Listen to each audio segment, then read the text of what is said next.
Everyone, welcome back to Ecopoise classes. I am Surabhi और हम लोग पढ़ रहे हैं माइक्रो इकोनॉमिक्स। माइक्रो इकोनॉमिक्स में भी हम लोगों ने स्टार्ट किया हुआ है चैप्टर 5 प्रोडक्शन फंक्शन, और मैं बहुत बार बता चुकी हूँ कि मेरा सोर्स है संदीप गर्ग।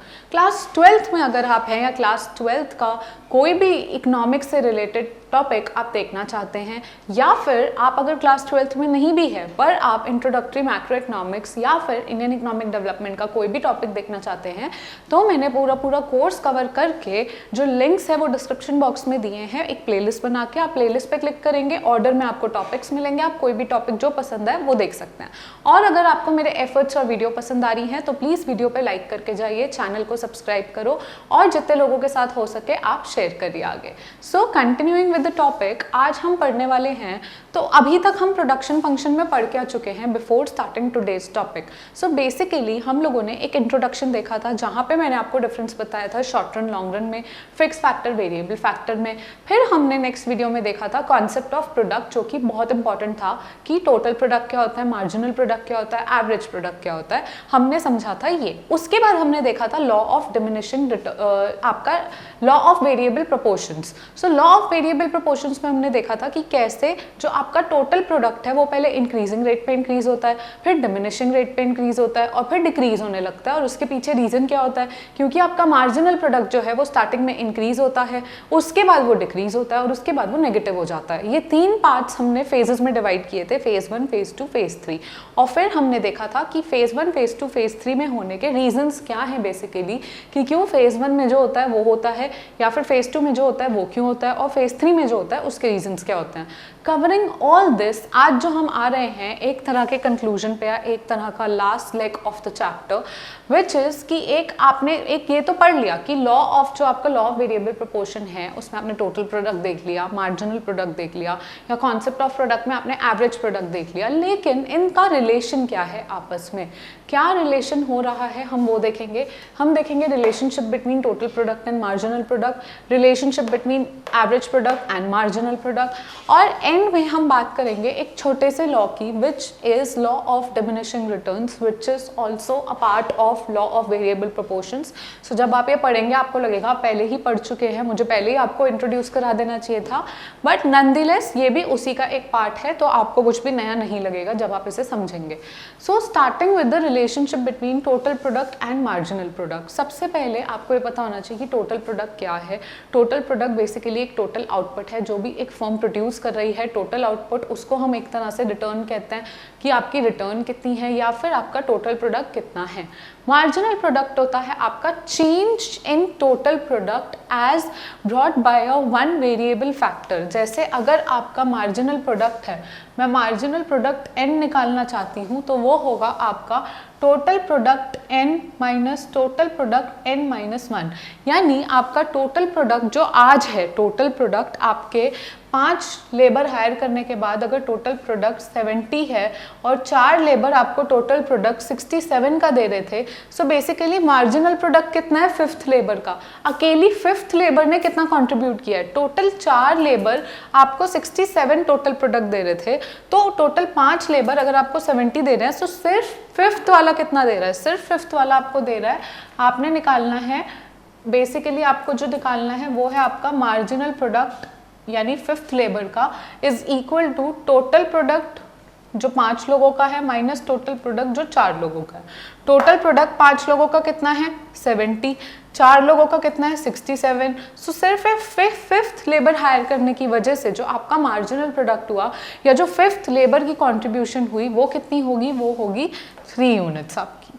सो this is nothing else but this is your marginal product which we derive from the total product। ठीक है। सिमिलरली एवरेज प्रोडक्ट भी हम किससे डिराइव करते हैं, एवरेज प्रोडक्ट भी हम टोटल प्रोडक्ट से डिराइव करते हैं। कैसे, आपका जो टोटल प्रोडक्ट है divided by total labour is equal to your average product.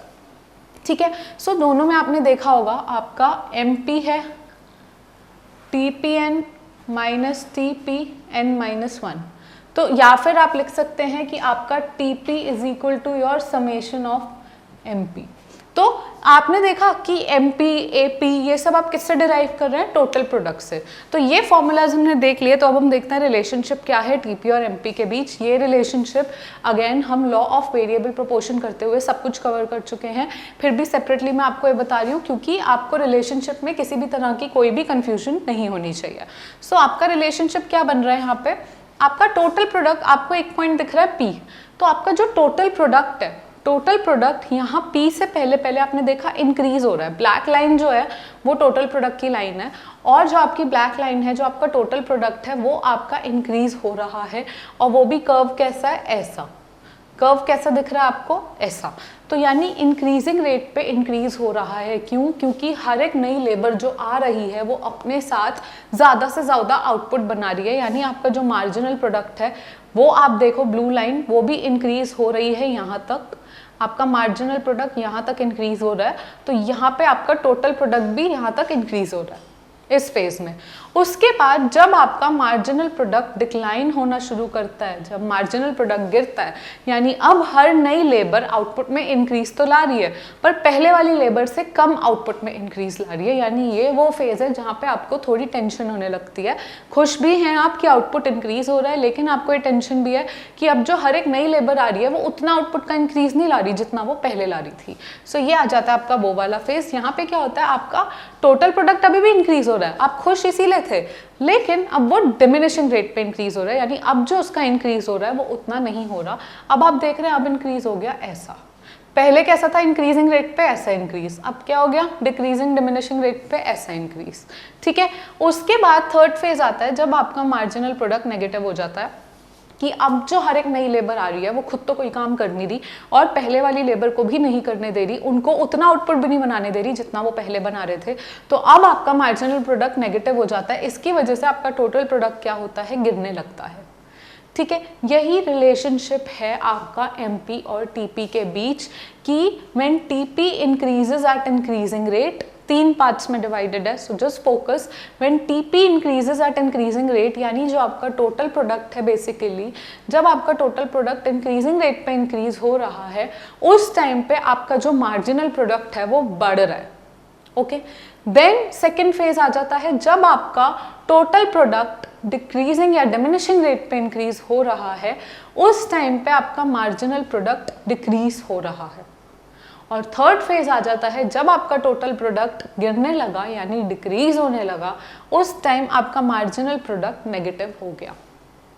Okay, सो ये हो जाता है आपका टीपी और एमपी का रिलेशन कि बेसिकली हर एक लेबर अगर आपने हायर की, अगर आप ज़्यादा से ज़्यादा लेबर हायर कर रहे हो और वो ज़्यादा से ज़्यादा आउटपुट दे रही है, तो आपका जो टोटल प्रोडक्ट है बेसिकली वो इंक्रीजिंग रेट पे इंक्रीज होगा। उसके बाद आपने और लेबर हायर करते गए, तो जब आपने और लेबर हायर कर दी, अब आपका लैंड फिक्स्ड है, लैंड फिक्स्ड है, वेरिएबल फैक्टर आपकी लेबर है, तो जब आप और लेबर हायर करते जाएंगे उस सेम लैंड पे, तो अब हर नई लेबर इंक्रीज लाएगी आपके टोटल प्रोडक्ट में, लेकिन उतना नहीं लाएगी जितना पहले वाले ला रहे थे, यानी आपका टोटल प्रोडक्ट जो है वो डिमिनिशिंग रेट पे इंक्रीज होगा। क्यों? क्योंकि आपका जो मार्जिनल प्रोडक्ट है यानी हर एक लेबर जो नया आउटपुट में कॉन्ट्रीब्यूशन ला रही है वो कंपैरेटिवली पहले वाले से कम ला रही है। और उसके बाद थर्ड फेज आता है कि जब हर एक लेबर जो नई हायर की, इतनी हायर कर ली एक लैंड पे जितनी उनकी कैपेसिटी नहीं है, तो अब जो नई लेबर आपने हायर की उसके पास काम करने को तो है नहीं, वो खुद तो काम करेंगे नहीं और दूसरों को भी नहीं करने देंगे, दूसरों को उतना आउटपुट भी नहीं बनाने देंगे जितना पहले आ रहा था, इस वजह से आपका टोटल प्रोडक्ट डिक्रीज होने लगेगा। These are the three phases and this is the relationship between your marginal product and your total product. Now we'll come to relationship between average product and marginal product. दोनों के बीच में क्या relationship है ये समझेंगे through the diagram only. यहाँ पे diagram से आपको ध्यान देना है। डायग्राम में क्या हो रहा है कि आपकी अब जो ब्लू लाइन है वो मार्जिनल प्रोडक्ट है, जो ब्लैक लाइन है वो एवरेज प्रोडक्ट है। ठीक है, अब ये कर्व आपको अजीब से लग रहे होंगे, लेकिन आपको पॉइंट, एक रेफरेंस पॉइंट देती हूँ। रेफरेंस पॉइंट है आपका पी।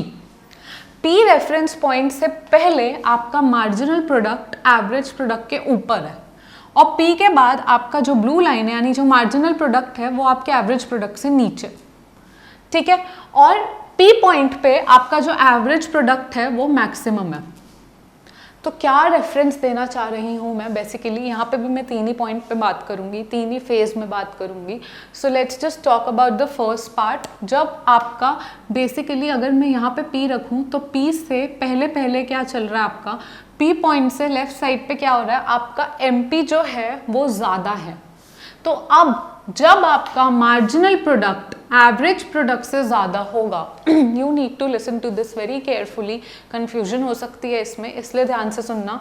जब आपका मार्जिनल प्रोडक्ट यानी ब्लू लाइन एवरेज प्रोडक्ट से ज़्यादा है, यानी इतने हिस्से में आपकी ब्लू लाइन ऊपर है, इसका मतलब ब्लू लाइन जो है यानी मार्जिनल प्रोडक्ट जो है वो आपका एवरेज प्रोडक्ट से ज़्यादा है। इसका मतलब जो हर एक लेबर नई आ रही है वो ज़्यादा से ज़्यादा कंट्रीब्यूट कर रही है आउटपुट में, तो आपका एवरेज प्रोडक्ट क्या होगा, इंक्रीज होगा। यानी इतने एरिया में आपका एवरेज प्रोडक्ट क्या हो रहा है, इंक्रीज हो रहा है। आपने देखा इंक्रीज हो रहा है एवरेज प्रोडक्ट, ऐसे जा रहा है, इंक्रीज हो रहा है। क्यों? क्योंकि आपका मार्जिनल प्रोडक्ट ऊपर है, यानी मार्जिनल प्रोडक्ट आपका ज़्यादा है एवरेज प्रोडक्ट से। ठीक है, उसके बाद P पॉइंट पे आके आपका जो एवरेज प्रोडक्ट है वो क्या हो गया, P पे आके आपका एवरेज प्रोडक्ट मैक्सिमम हो गया। तो P पे आते ही अगर आपका एवरेज प्रोडक्ट मैक्सिमम हो गया तो आप यहाँ पहुँच गए, इसके बाद AP गिर गया आपका, तो P पे मैक्सिमम है। यानी जहाँ पे आपका marginal product is equal to average product, वहाँ पे आपका एवरेज प्रोडक्ट मैक्सिमम होगा। क्यों? क्योंकि यहाँ पे जो ब्लू लाइन है मार्जिनल प्रोडक्ट की is equal to AP, so जहाँ पे MP is equal to AP होगा वहाँ पे आपका एवरेज प्रोडक्ट क्या होगा, मैक्सिमम। ठीक है, देन थर्ड फेज आता है राइट साइड पे। अब आपका मार्जिनल प्रोडक्ट नीचे आ गया, यानी अब आपका मार्जिनल प्रोडक्ट कम है एवरेज प्रोडक्ट से। जब हर एक लेबर आ रही है और हर लेबर आउटपुट में इंक्रीज उतना नहीं ला रही, इस वजह से जो आपका एवरेज प्रोडक्ट है वो क्या होगा, गिरने लगेगा। सो आपका एवरेज प्रोडक्ट बेसिकली गिर रहा है। सो कब गिर रहा है, जब आपका MP is lower than AP। अगर मैं इसे फेज में डिवाइड करना चाहूँ और आपको बहुत क्लैरिटी से दिखाना चाहूँ तो आप यहाँ पे इसको ऐसे भी समझ सकते हैं कि आपका AP जो है इंक्रीज किया फिर डिक्रीज किया, और आपका जो MP है यहाँ पे आया और यहाँ चला गया। सो आपका MP हो गया और आपका AP हो गया। ठीक है, आपका यहाँ पे AP मैक्सिमम है, सो इधर आपका MP AP यानी MP हायर है AP से। जब MP ज़्यादा है, क्योंकि MP ऊपर है, MP ज़्यादा है AP से, तो क्या हो रहा है, आपका AP इंक्रीज कर रहा है, इंक्रीजिंग है। फिर यहाँ पे आपका basically MP is equal to AP है, तो AP मैक्सिमम है। और राइट साइड पे क्या हो गया, ये MP है, तो अब आपका MP लोअर हो गया AP से, यानी आपका AP जो है वो डिक्रीज कर रहा है। ठीक है, ये है आपका रिलेशनशिप बेसिकली। ये आपको ध्यान रखना है कि यहाँ पे क्या बात हो रही है, MP ऊपर है अगर तो AP इंक्रीज करेगा, MP नीचे है तो AP डिक्रीज करेगा, और जहाँ दोनों इक्वल है वहाँ पे AP जो है अपने हाईएस्ट पॉइंट पे होगा, यानी मैक्सिमम होगा। ठीक है, ये हो गया आपका relationship between AP and MP। Last हम बात करेंगे आपका लॉ ऑफ डिमिनिशिंग रिटर्न्स की, कि law of diminishing returns basically आपका होता क्या है। So law of diminishing returns आपका कुछ नहीं, जो आपने सेकंड फेज और थर्ड फेज देखा था, फर्स्ट फेज नहीं। हम बेसिकली इस लॉ में बात करेंगे कि जैसे जैसे आपका वेरिएबल फैक्टर, फिक्स फैक्टर क्या है, लैंड, जैसे जैसे आप लैंड पे ज़्यादा लेबर हायर करते रहते हैं, वैसे वैसे जो आपका मार्जिनल प्रोडक्ट है या जो आपका मार्जिनल प्रोडक्ट है वो कम होता जाता है। यानी हर एक लेबर अपने साथ आउटपुट में उतना इंक्रीज नहीं लाती जितना पहले वाली ला रही थी। हम इसमें पूरे फेज में जो लॉ ऑफ वेरिएबल प्रोपोर्शन है उसमें जो फर्स्ट फेज होता है जहाँ आपका MP इंक्रीज कर रहा है, हम उसको एलिमिनेट कर रहे हैं या हम उसको इग्नोर कर रहे हैं, हम उस पर ध्यान नहीं दे रहे, हम लेकिन सेकंड फेज और थर्ड फेज पे ध्यान दे रहे हैं। बात क्या हो रही है यहाँ पे, रीड करते हैं। When more and more units of variable factor, यानी आपके labour, when more and more of units of variable factor are employed with a fixed factor यानी land, so क्या हो रहा है आपका, then marginal product of variable factor must fall, marginal product fall होना चाहिए। क्या फेज 1 में ऐसा हो रहा था? Just answer this question yourself in the comment box और maybe just pause the video and answer. First phase में क्या हो रहा था? Now I will answer it for you. First phase में आपका मार्जिनल प्रोडक्ट जैसे जैसे लेबर बढ़ती जा रही थी शुरुआत में लैंड पे क्या हो रहा था, जब मैंने आपको एग्जांपल दिया था कि आप व्हीट फार्म जो आप मेन प्रोड्यूसर हैं और आपके पास एक लैंड आ गया, बाय चांस आपकी फैमिली में एक लैंड था, खाली था, तो आपने अपने घर पे अपने भाई को वहाँ पे लगाया काम पे, तो आपके भाई ने धीरे धीरे आपको कुछ प्रोड्यूस करके देने लगा, तो आपको लगा कि यहाँ पे मैं और लोग इसके साथ लगाऊंगा तो और आउटपुट बढ़ेगा। सो स्टार्टिंग में जब आपने लेबर लगाई वहाँ पे तो आउटपुट बढ़ा था। क्यों? क्योंकि मार्जिनल प्रोडक्ट जो हर एक लेबर एक्स्ट्रा आप लगा रहे थे वो और काम कर रही थी एफिशिएंसी से, और जो आपका फिक्स फैक्टर है यानी जो आपका लैंड है उसकी एफिशिएंसी भी बढ़ रही थी, उस वजह से आपका मार्जिनल प्रोडक्ट बढ़ रहा था। लेकिन ये क्या कह रहे हैं? ये कह रहे हैं कि जैसे जैसे आप लेबर हायर करेंगे आपका जो मार्जिनल प्रोडक्ट है लेबर का वो फॉल होना चाहिए। इसका मतलब जो फर्स्ट फेज था जहाँ पे मार्जिनल प्रोडक्ट इंक्रीज हो रहा था, ये लोग उस फेज को इग्नोर कर रहे हैं।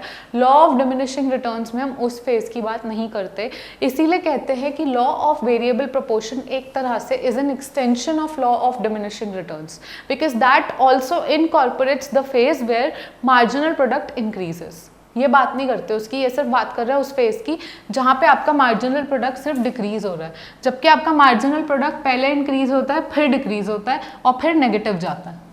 आपका मार्जिनल प्रोडक्ट अगर आप यहाँ देखोगे तो मार्जिनल प्रोडक्ट पहले इंक्रीज होता है फिर डिक्रीज होता है और फिर नेगेटिव जाता है। सो ये फेज होता है। लेकिन ये लोग किसकी बात कर रहे हैं? ये लोग इस फेज की बात ही नहीं कर रहे और ये लोग सिर्फ बात कर रहे हैं जहाँ से एमपी डिक्लाइन होता है, ये सिर्फ इस फेज की बात कर रहे हैं। सो इसीलिए लॉ ऑफ वेरिएबल प्रोपोर्शन कहा जाता है extension of law of diminishing returns. ठीक है, टेबल के उसमें देख लेते हैं। वैसे ये सारी बात हम पहले पढ़ चुके हैं, but let's see the table. Fix factor है आपका लैंड एक ही रहता है, लैंड एक ही रहता है बार बार। लेबर आप उस पर और हायर करे जा रहे हैं। अब आप क्या कर रहे हैं? पहले लेबर एक हायर की तो उसने टोटल प्रोडक्ट 12 आया, यानी उस लेबर का कंट्रीब्यूशन 12 यूनिट्स का था।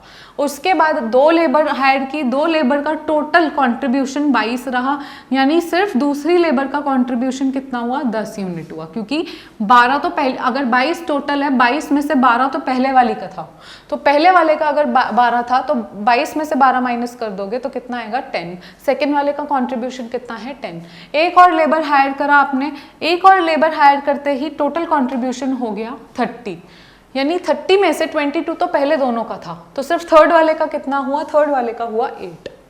उसके बाद आपने एक और लेबर हायर की, टोटल आया आपके पास 36 में से 30 तो पहले 3 लोगों का था, तो सिर्फ फोर्थ वाले का मार्जिनल प्रोडक्ट देखना है कि सिर्फ फोर्थ वाले की कंट्रीब्यूशन कितनी थी।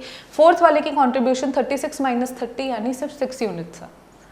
और फिफ्थ लेबर हायर करते ही टोटल कंट्रीब्यूशन 40 हुई। 40 में से 36 तो पहले 4 लोगों की थी, तो सिर्फ फिफ्थ वाले की कंट्रीब्यूशन कितनी हुई? 40 माइनस 36 यानी 4। तो आप अगर यहाँ पे देखोगे तो मार्जिनल प्रोडक्ट आपका पहली लेबर ने 12 यूनिट कंट्रीब्यूट किया, दूसरी ने 10 यूनिट कंट्रीब्यूट किया, यानी उसने कंट्रीब्यूट तो किया लेकिन पहले वाले से कम। तीसरे वाले ने 8 यूनिट कंट्रीब्यूट किया, यानी कंट्रीब्यूट तो किया पर पहले दोनों वाले से कम। फिर चौथे ने 6 यूनिट्स कंट्रीब्यूट किया, मार्जिनल प्रोडक्ट यानी सिर्फ फोर्थ वाले का कंट्रीब्यूशन, तो उसने 6 यूनिट्स कंट्रीब्यूट किया। कंट्रीब्यूट तो करा ना कुछ, लेकिन पहले तीनों से कम। और फिफ्थ वाले ने तो 4 यूनिट्स कंट्रीब्यूट किया, यानी कुछ तो कंट्रीब्यूट किया है टोटल आउटपुट बढ़ाने में, लेकिन पहले सारे लोगों से कम। सो इसका मतलब है आपका जो मार्जिनल प्रोडक्ट है, basically law of diminishing returns यही कहता है जैसे जैसे आप 1, 2, फिर 3, फिर 4, फिर 5 एक एक करके लेबर बढ़ाते जाएंगे और एक एक करके वेरिएबल फैक्टर इंक्रीज करते जाएंगे, तो जो उस लेबर का मार्जिनल प्रोडक्ट है, यानी जो वो लेबर एक्स्ट्रा जो आप हायर कर रहे हो, जो वो कंट्रीब्यूट कर रही है टोटल प्रोडक्ट में, जो उसका मार्जिनल प्रोडक्ट है वो डिक्रीज होता जाएगा। This is what is known as law of diminishing returns. Okay, इसको डायग्रामेटिकली देखेंगे तो यहाँ पर ग्राफ बना हुआ है। ये है आपका नंबर ऑफ लेबर। एक लेबर हायर की थी, 12 यूनिट कंट्रीब्यूट कर रही थी। 2 लेबर हायर की, उसने 10 यूनिट कंट्रीब्यूट किया। तीसरे ने 8 किया। फोर्थ ने 6 किया, फिफ्थ ने 4 किया। सो बेसिकली कॉन्ट्रीब्यूशन डिक्रीज हुआ as labour increase, number of variable factor increase, contribution या मार्जिनल प्रोडक्ट डिक्रीज्ड। तो मार्जिनल प्रोडक्ट डिक्रीज हुआ यानी डिमिनिशिंग रिटर्न्स आई। यानी डिमिनिशिंग रिटर्न्स क्यों कह रही हूँ मैं, डिक्रीज क्यों नहीं कह रही? यहाँ पे ये बहुत इंपॉर्टेंट है समझना। डिमिनिशिंग रिटर्न और डिक्रीज में फ़र्क ये है कि आपका डिमिनिशिंग रिटर्न्स का मतलब होता है आपका टोटल आउटपुट, आप देखो इंक्रीज तो हो रहा है ना, कहीं डिक्रीज हुआ टोटल आउटपुट, जो मैं बोलूँ कि टोटल आउटपुट डिक्रीज हुआ है, अरे हर लेबर आ रही है, so when added labour is hired या न्यू लेबर इज हायर्ड, तो हर न्यू लेबर कुछ तो कंट्रीब्यूट कर रही है। अब फिफ्थ वाले ने चाहे 4 यूनिट्स कंट्रीब्यूट की, उसकी वजह से टोटल आउटपुट जो पहले चारों का 36 था, 5 लोगों की वजह से 40 तो हुआ ना, यानी 36 से 40 तो इंक्रीज है ना।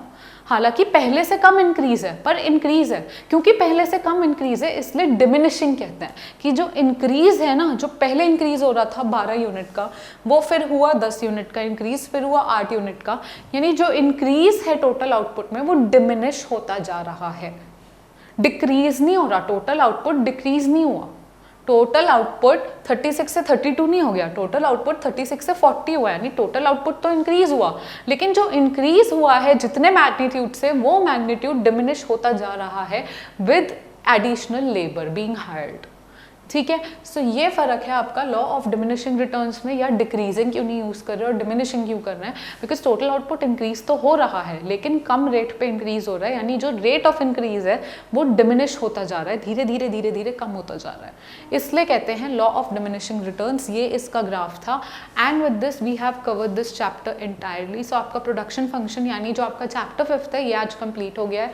कोई भी डाउट रह जाता है मैं आपको हमेशा एक रिमाइंडर देती हूँ कि कॉमेंट सेक्शन ओपन है, डिस्क्रिप्शन में मेरी डिटेल्स है, मेल आईडी है, इंस्टाग्राम है, फेसबुक पेज है, सब कुछ है, आप कहीं भी कांटेक्ट कर सकते हैं जहां आप चाहें। और अगर आपको मेरे एफर्ट्स पसंद आते हैं तो मैं आपको एक और रिमाइंडर हर वीडियो के एंड में देती हूं, जो मैं आपको हर वीडियो के स्टार्ट में देती हूं कि वीडियो देख लिया तो लाइक करने में कुछ सेकंड्स भी नहीं लगने हैं, तो आपको बस लाइक प्रेस करना है, शेयर करना है जितने लोगों के साथ आप कर पाएँ, जिन लोगों को भी हेल्पफुल हो वीडियोस, और चैनल को सब्सक्राइब करना है। इतना काफ़ी होगा, इतना कॉन्ट्रीब्यूशन आपकी तरफ से बहुत मैटर करेगा। So with this I will just wrap up the topic and the chapter, and till the next time we meet, take care and bye bye.